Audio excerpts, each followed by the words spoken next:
Hello everyone, welcome back to Xylem. It's me Vijaya. അപ്പൊ നിങ്ങൾ thumb കണ്ട പോലെ തന്നെ എങ്ങനെ മാത്സ് എളുപ്പത്തിൽ പഠിക്കാന്നറിയാൻ വേണ്ടിയിട്ട് വന്ന മക്കളായിരിക്കും. അപ്പൊ നിങ്ങളോടൊക്കെ ഞാൻ പറയാം എങ്ങനെയാണ് മാത്സ് നിങ്ങൾ പഠിക്കേണ്ടത് എന്ന് ആദ്യം പറയാം, എന്നിട്ട് എങ്ങനെ എളുപ്പത്തിൽ പഠിക്കാന്നുള്ളത് പറഞ്ഞുതരാം. അപ്പൊ ആദ്യം നിങ്ങൾ മനസ്സിലാക്കേണ്ട കാര്യം, നിങ്ങൾ മാത്സ് എങ്ങനെയാ നിലവിൽ പഠിക്കാറുണ്ടോ? അതൊക്കെ ഞാൻ നിങ്ങളോട് ചോദിക്കുന്നതിന് മുമ്പ്, സാറ് നിങ്ങൾക്ക് പരിചയമില്ലെങ്കിൽ ഇറ്റ്സ് മീ VJR എന്നാണ് പേര്.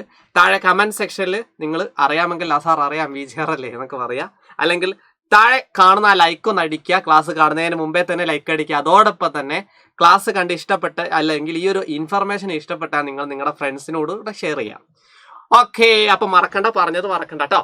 അപ്പൊ നമ്മൾ ആദ്യം പറയുന്നത് മാത്സ്. പല കുട്ടികൾക്കും ഏറ്റവും ബുദ്ധിമുട്ടുള്ള ഒരു സബ്ജക്റ്റാണ് നമ്മുടെ മാത്സ്. എന്തുകൊണ്ട് അവർ സബ്ജക്റ്റ് ആയിട്ട് വരുന്നത്? ഒന്നാമത്തെ കാരണം, അവർക്ക് ആ സബ്ജക്റ്റ് ബുദ്ധിമുട്ടാവാനുള്ള ഒന്നാമത്തെ റീസൺ എന്താ അറിയോ? പണ്ട് ആരോ പറഞ്ഞ് സെറ്റാക്കി വെച്ചൊരു സാധനം ഉണ്ട്, മാത്സ് കണക്കാ. ആ സാധനം ഒരിക്കലും തലേ കയറൂല. അതായത് കണക്ക് ഒരിക്കലും തലേ കയറില്ല. കണക്കാണ് എനിക്ക് ഏറ്റവും ബുദ്ധിമുട്ടുള്ള സബ്ജക്റ്റ്. ചിലപ്പം നിങ്ങൾക്ക് അങ്ങനെ വരാനുള്ള സിറ്റുവേഷൻ ഒന്നും ഉണ്ടാവില്ല. പക്ഷെ നിങ്ങളോട് ആരോ, ചിലപ്പോൾ നിങ്ങളുടെ പാരൻസ് ആയിരിക്കും, ചിലപ്പോൾ നിങ്ങളുടെ കുടുംബക്കാരായിരിക്കും, ചിലപ്പോൾ നിങ്ങളുടെ കസിൻസ് ആയിരിക്കും, ആരെങ്കിലൊക്കെ വന്നിട്ട് നിങ്ങളോട് പറയും, കണക്ക് എനിക്ക് ഭയങ്കര ബുദ്ധിമുട്ടാ. അപ്പോൾ കണക്കാണോ, എനിക്ക് ഏതാ ഇഷ്ടം എന്നൊക്കെ ചോദിക്കും. അപ്പൊ നിങ്ങൾ തന്നെ ചെറുപ്പത്തിൽ ഇതൊക്കെ കേൾക്കുന്ന സമയത്ത് നിങ്ങൾക്ക് തോന്നും, കണക്ക് അത്രയും വലിയ ഭീകരജീവിയാണോ? അപ്പൊ നിങ്ങൾ എന്ത് ചെയ്യും? അല്ലെങ്കിൽ അത്രയും ബുദ്ധിമുട്ടുള്ള സബ്ജക്റ്റ് ആണോ?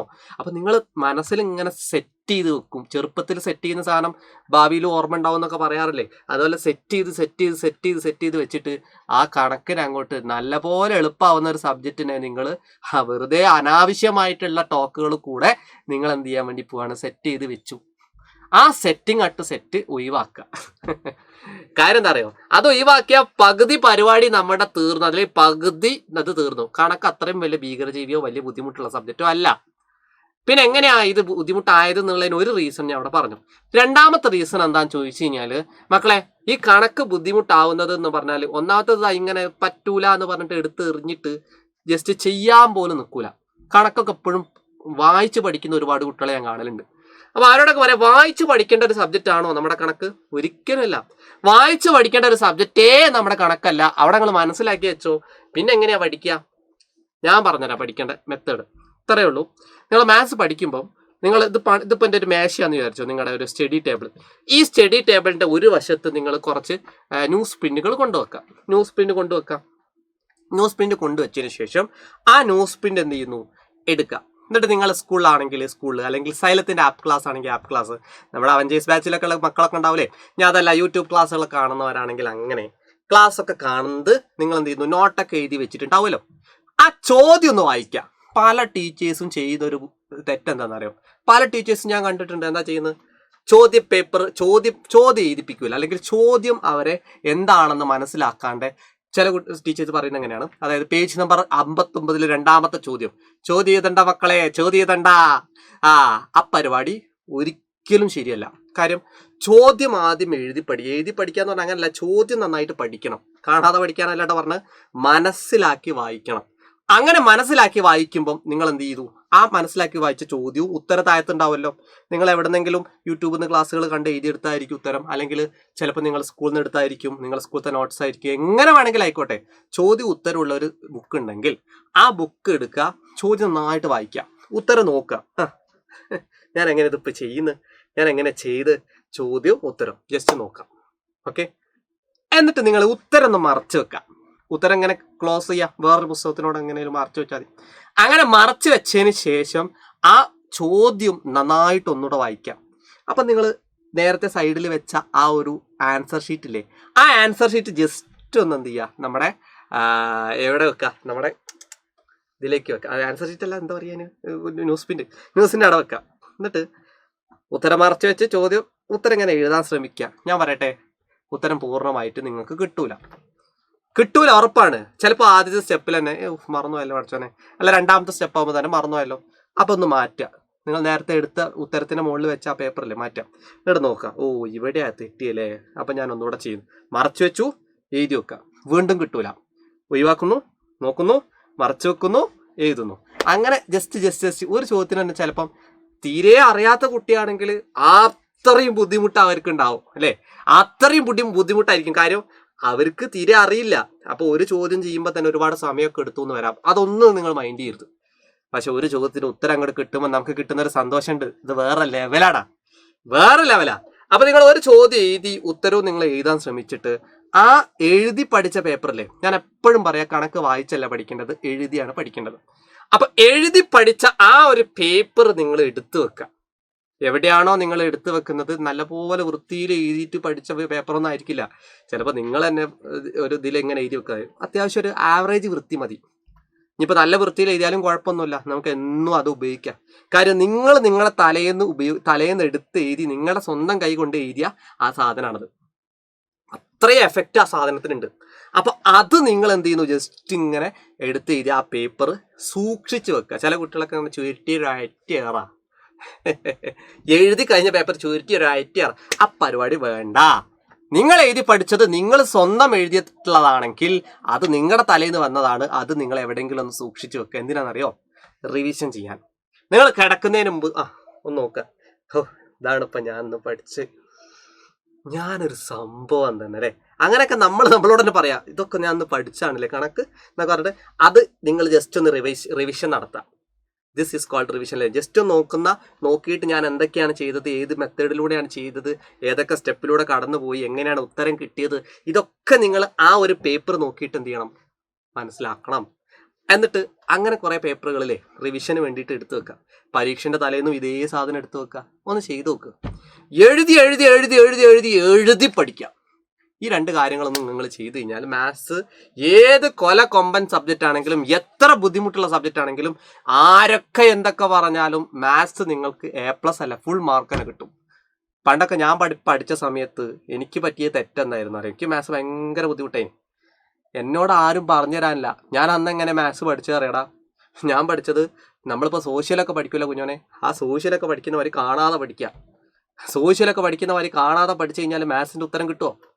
അത് നമ്മൾ ചെയ്തൊരു പ്രാക്ടീസ് വേണം, പരിശീലനം വേണം, ചെയ്തൊരു പരിചയം വേണം, എന്നാൽ മാത്രമേ അത് കിട്ടുള്ളൂ. അപ്പോൾ അന്ന് എനിക്ക് പറഞ്ഞു തരാൻ ആരുമില്ലായിരുന്നു. പിന്നെ എന്നോട് തന്നെ ഒരു ടീച്ചർ പറഞ്ഞാണ്, മോനെ നീ ചെയ്യുന്നത് തെറ്റാണ്. ഒരിക്കലും മാത്സ് വായിച്ചു പഠിക്കേണ്ട സബ്ജക്റ്റ് അല്ല, മാത്സ് എഴുതി പഠിക്കേണ്ടതാണ്. അങ്ങനെ എഴുതി പഠിച്ചിട്ടാണ് സാറ് നിങ്ങൾക്ക് ക്ലാസ് എടുക്കാൻ വേണ്ടി വരുന്നത്. കണ്ടോ, ഞാനിപ്പോൾ എല്ലാം കഴിഞ്ഞു, എൻ്റെ B.Ed എല്ലാം കഴിഞ്ഞു, മാത്സ് തന്നെയാണ് എടുത്തത്, പ്യുവർ മാത്തമാറ്റിക്സ് ആണ്. അപ്പോൾ ഏത് ബുദ്ധിമുട്ടുള്ള സബ്ജക്റ്റിൽ അതിന് ഏറ്റവും വലിയ എക്സാമ്പിൾ സാറ് മുമ്പിൽ നിൽക്കുന്നത്. എനിക്ക് ഭയങ്കര ബുദ്ധിമുട്ടായിരുന്നടാ, ഞാൻ എളുപ്പമാക്കിയത് ഇങ്ങനെയാണ്, മനസ്സിലായോ? അപ്പോൾ ആരെങ്കിലും ഒന്ന് പറഞ്ഞു തരാനുണ്ടെങ്കിൽ നിങ്ങൾക്കും എന്ത് ചെയ്യാൻ പറ്റും, എളുപ്പമാവും. അപ്പോൾ ഇതൊന്ന് ചെയ്തു നോക്കുക, ഉഷാറാക്കിയിട്ട് നമുക്ക് എന്ത് ചെയ്യണം, പഠിക്കണം. അപ്പോൾ എങ്ങനെയാണ് ഇതൊക്കെ പഠിക്കുക? ഒരുപാട് കുട്ടികൾ ചോദിക്കാറുണ്ട്, 7ാം ക്ലാസ്സിൽ എങ്ങനെ? 7ാം ക്ലാസ്സിൽ ഇപ്പം നമുക്ക് പറയാം, 7ാം ക്ലാസ്സിൽ ഒരുപാട് പേർക്ക് ഒരു സംശയമുള്ള സാധനം ഈ പഠിക്കാനുള്ള സാധനങ്ങൾ. ചിലപ്പോൾ സ്കൂളുകളിലൊക്കെ ലീവ് ഉണ്ടാവും, ചിലപ്പോൾ സ്കൂളുകളൊന്നും നമുക്ക് പോകാൻ പറ്റിക്കോളന്നില്ല, എന്തെങ്കിലും അസുഖങ്ങളോ മറ്റു കാരണങ്ങളോ, ചിലപ്പോൾ ഫങ്ഷൻസ് ഒക്കെ ഉണ്ടാവും. അങ്ങനെയൊക്കെ വരുന്ന സമയത്താണ് നമ്മുടെ ബാച്ച്. ഈ ബാച്ചിലേക്ക് ജോയിൻ ചെയ്താൽ നമ്മുടെ കംപ്ലീറ്റ് ടെക്സ്റ്റ് ബുക്കിലെ ആൻസേഴ്സുകളും കൃത്യമായിട്ട് നമുക്ക് എന്ത് ചെയ്യും, പ്രൊവൈഡ് ചെയ്യുന്നുണ്ട്. 3 ബാച്ചുകളാണ് നിലവിൽ, 3 പ്ലാനുകളാണ് നിലവിലുള്ളത്. Base plan, infinity plan, infinity pro plan. അപ്പോൾ ഈ 3 പ്ലാനുകൾ എന്തൊക്കെയാണെന്നൊക്കെ പറയാം. ഇതാണ് പ്രൈസ് ഡീറ്റെയിൽസ്. വെറും 1 കൊല്ലത്തേക്കുള്ള പ്രൈസാണ് ഈ 3 ഒന്ന് ശ്രദ്ധിക്കാം. ഓക്കെ, ഇതിൻ്റെ ഫീച്ചേഴ്സും മറ്റു കാര്യങ്ങളൊക്കെ അത് അവിടെ ഉണ്ട്. ഡെയിലി ലൈവ് ക്ലാസ് ഉണ്ട്, DPPs ആൻഡ് നോട്ട്സ് ഉണ്ട്, പ്രീവിയസ് ഇയർ ക്വസ്റ്റ്യൻസ് ഡിസ്കഷൻസ് ഉണ്ട്, പ്രീ റെക്കോർഡിംഗ് സെക്ഷൻസ് ഉണ്ട്, chapter wise model exam, in-app community, അങ്ങനെ ഒരുപാട് ഫീച്ചേഴ്സ് ഉണ്ട്. അപ്പോൾ ഈ നമ്പറിലേക്ക് വിളിച്ചു കഴിഞ്ഞാൽ ഒരേ പൊളിയായിട്ട് നമുക്ക് നമ്മുടെ ബാച്ചിൽ ചേരാം. ഇപ്പം ഞാൻ പറഞ്ഞു, ഈ ചോദ്യത്തിൻ്റെ ഉത്തരമൊക്കെ ചെയ്ത് പഠിക്കണം എന്നുണ്ടെങ്കിൽ ഇതിൻ്റെയൊക്കെ ആൻസേഴ്സ് അറിയണ്ടേ? അപ്പോൾ ഈ ആൻസേഴ്സ് ഒക്കെ എങ്ങനെയാണ് ചെയ്യേണ്ടതെന്ന് അറിയണ്ടേ? ആ ചെയ്യേണ്ടത് എങ്ങനെയാണ്, ആൻസേഴ്സ് എങ്ങനെയാണെന്ന് അറിയണം എന്നുണ്ടെങ്കിലാണ് നമ്മുടെ ഈ ബാച്ചിലേക്ക് ജോയിൻ ചെയ്യാൻ വേണ്ടി പറയുന്നത്. അപ്പോൾ ഉഷാറായിട്ട് അത് നിങ്ങൾ ചെയ്യാം. ഇതാണ് ആ 3 ബാച്ചിൻ്റെ ഫീച്ചേഴ്സുകൾ. അപ്പോൾ ഏത് ഫീച്ചറാണ് നിങ്ങൾ എടുക്കുന്നത്, ഏത് രീതിയിലുള്ള ഫീച്ചറാണെന്നുള്ളത് നിങ്ങൾ തന്നെ തീരുമാനിക്കുക കേട്ടോ. ഒരു കാര്യം ശ്രദ്ധിക്കുക, 3 പ്ലാനുകളിൽ ഈ 3 പ്ലാൻ, ഇപ്പോൾ ബേസ് പ്ലാൻ ആണെങ്കിൽ 2749, ഇൻഫിനിറ്റി പ്ലാൻ ആണെങ്കിൽ 3749, ഇൻഫിനിറ്റി പ്രോ ആണെങ്കിൽ 4749 എന്ന് പറയുന്ന ചെറിയൊരു പൈസ മാത്രം 1 കൊല്ലത്തേക്കുള്ളതാണ്. അപ്പോൾ ഇതിലെ ഫീച്ചേഴ്സുകൾ ഏതൊക്കെ അല്ലാത്തതെന്നൊക്കെ നോക്കുക. ഈ ഇൻഫിനിറ്റി പ്രോ എന്ന് പറഞ്ഞ പ്ലാൻ ഉണ്ടല്ലോ, അത് ഭാവിയിൽ IIT അതുപോലെ NEET JEE പോലുള്ള വലിയ വലിയ പരീക്ഷകളൊക്കെ എഴുതാൻ ഇപ്പോഴേ ആഗ്രഹിക്കുന്ന കുട്ടികളുണ്ടാവും അല്ലേ? അതായത് 7ാം ക്ലാസ്സിനേ തുടങ്ങുക, അവർ 7 തുടങ്ങിയിട്ട് അവിടേക്ക് എത്തുന്ന സമയത്ത് അവർ പ്രോ ആയിട്ട് മാറും. അപ്പോൾ അവർക്ക് വേണ്ടിയിട്ടാണ് ഈ ഒരു 4740. അതിൻ്റെ പേരാണ്, ആ ബാച്ചിൻ്റെ പേരാണ് ഫാൽക്കൺ ബാച്ച്. എന്താ ബാച്ചിൻ്റെ പേര്? Falcon batch. അപ്പം ഫാൽക്കൺ ബാച്ച് ഉണ്ട്. ഇനി പേൾ വീഡിയോസും മറ്റു കാര്യങ്ങളൊക്കെ ഉള്ളത് നമ്മുടെ ഇൻഫിനിറ്റി ബാച്ചിലാണ് കേട്ടോ. അപ്പോൾ നമ്മുടെ ബേസ് പ്ലാനിൽ പേൾ വീഡിയോസും മറ്റൊന്നുമില്ല. പക്ഷേ റെക്കോർഡിംഗ് ക്ലാസ്സുകളൊക്കെ നിങ്ങൾക്ക് കിട്ടും. ലൈവ് റെക്കോർഡിംഗ് എല്ലാത്തിലും അവൈലബിൾ ആയിരിക്കും. നോട്ട്സ് എല്ലാത്തിലും അവൈലബിൾ ആയിരിക്കും. ഈ 3 പ്ലാനിലും നോട്ട്സും ലൈവൊക്കെ കിട്ടും കേട്ടോ. DPP ടെസ്റ്റ്, അതായത് പരീക്ഷാ പേപ്പർ എല്ലാം കിട്ടും. ഇന്നാപ്പ് community, topic revision test, question paper discussion, ഇതെല്ലാം ഈ 3 പ്ലാനിനൊക്കെ കിട്ടും. പേൾ വീഡിയോ എന്ന് പറയുന്ന ഒരു സെപ്പറേറ്റ് സാധനമാണ്. അതും എന്ത് ചെയ്യുന്നു, ഇൻഫിനിറ്റി എന്ന് പറയുന്ന പ്ലാനിലാണ് കിട്ടുക. അപ്പോൾ സാറ് പറഞ്ഞത് മറക്കണ്ട. എങ്ങനെയാ പഠിക്കുക? ഈ പഠിക്കുന്ന മെത്തേഡ് നിങ്ങൾ ക്ലിയർ ആയിട്ട് എന്ത് ചെയ്യുന്നു, ചെയ്ത് നോക്കുക. എഴുതി പഠിക്കുക. മാത്സ് എഴുതി പഠിക്കാണ്ട് വേറൊരു വഴിയില്ല. അപ്പോൾ അതിന് നിങ്ങളെ ഹെൽപ്പ് ചെയ്യാൻ വേണ്ടിയിട്ടാണ് നമ്മുടെ അവഞ്ചേഴ്സ് ബാച്ച്. ഇപ്പം തന്നെ അഡ്മിഷൻ എടുക്കാത്തവർ വേഗം അഡ്മിഷൻ എടുത്തോട്ടോ. താഴെ പോകുന്ന നമ്പറിലൂടെ പോയി കോൺടാക്ട് ചെയ്യാം. അല്ലെങ്കിൽ നിങ്ങൾക്ക് ആപ്പ് ഡൗൺലോഡ് ചെയ്യും. Xylem learning powered by physics Wallah എന്ന് പറയുന്ന ആപ്പ് ഡൗൺലോഡ് ചെയ്തിട്ടും നിങ്ങൾക്ക് നിങ്ങളുടെ നമ്പർ അടിച്ചു കൊടുത്തിട്ടും ചെയ്യാം. അപ്പം മറക്കണ്ട, ഇതുപോലത്തെ ഒരുപാട് ടിപ്സ് ആൻഡ് ട്രിക്സ് എല്ലാം സാറ് വീണ്ടും പറയാനൊക്കെ വരാം. അപ്പോൾ കുറച്ച് ടൈം കൂടിപ്പോയി. എന്തെങ്കിലും പോലും ഇത് മുഴുവനായിട്ട് കാണുക. ലൈക്ക് അടിക്കാത്തവർ ലൈക്ക് അടിക്കുക. താഴെ കമൻറ്റ് സെക്ഷനിൽ നിങ്ങൾക്ക് എന്തെങ്കിലും കാര്യങ്ങൾ സാറിനോട് ചോദിക്കാനുണ്ടെങ്കിൽ ചോദിക്കുക. എങ്ങനെ ഉണ്ട് നമ്മുടെ ഈ ഒരു പ്ലാൻ അല്ലെങ്കിൽ മെത്തേഡ്, ആ മെത്തേഡിൻ്റെ അഭിപ്രായം കൂടെ താഴെ കമൻറ്റ് സെക്ഷനിൽ ഫീഡ്ബാക്ക് ആയിട്ട് ഇടുക. ലൈക്ക് അടിക്കാനും ഫ്രണ്ട്സിന് ഷെയർ ചെയ്ത് കൊടുക്കാനും മറന്നു പോരുത്. കാര്യം ഇതുപോലെ അറിയാത്ത ഒരുപാട് പേരുണ്ടാവും. അപ്പോൾ അവരെയൊക്കെ നിങ്ങൾ ഹെൽപ്പ് ചെയ്യുക.